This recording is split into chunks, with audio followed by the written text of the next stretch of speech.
It's obvious people really have no idea what the actual problem is with Canada right now, and even more so, how dangerous and how bad it really is. So I'm going to explain it to you as quickly and as best as I can.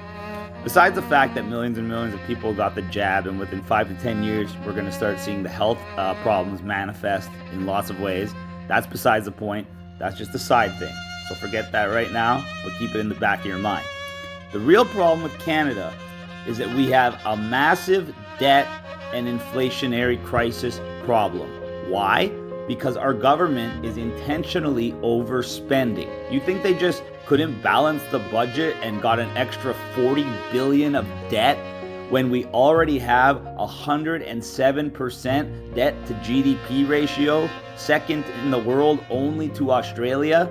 When you have a massive debt load like that, which comes out to almost $90,000 per Canadian, every man, woman, and child, you're going to have a massive inflationary crisis. What does that mean? That means everything that you need to survive and everything that you buy that you don't need to survive is going to be more expensive. How much more expensive?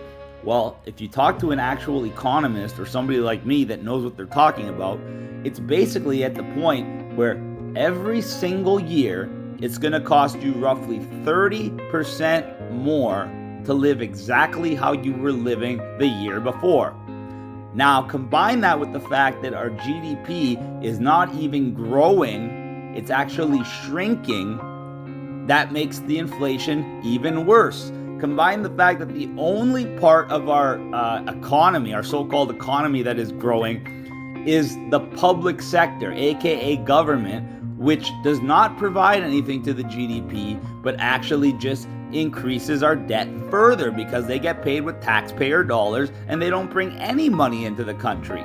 So you're going to get this nasty debt trap where literally every 3 years, the cost of living is going to double in Canada.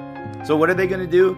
In June and July, they're going to come out and say they're helping you by cutting interest rates by a whopping 0.25%, just to give Canadians hope.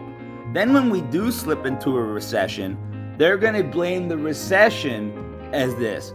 And then they're going to tell you they couldn't see this coming. This is a supposed perfect storm of economic problems, when in reality, they have been planning this the entire time. What is their end game? To drive up debt and inflation so much that your standard of living drops so much and your cost of living rises so much that you have to start downsizing. So if you're in a house, you're going to downsize to a condo. If you're in a condo, you're going to have to sell it and start renting. You're going to sell off your car. You're going to sell off your assets. It's the largest transfer of wealth, private property, and assets from the private sector to the public sector.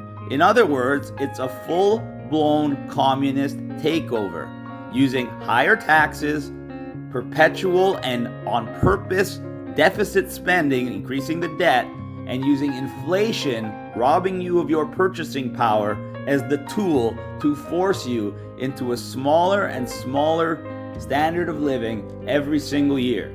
And that pace is only going to accelerate each year. It's not going to get better.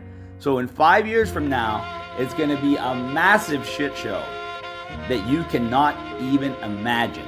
And considering 90% of Canadians are on a month-to-month budget, you're going to see more pain and suffering in the masses than you've ever seen before in Canadian history. And they're doing this all on purpose. Now, do you understand where I'm coming from?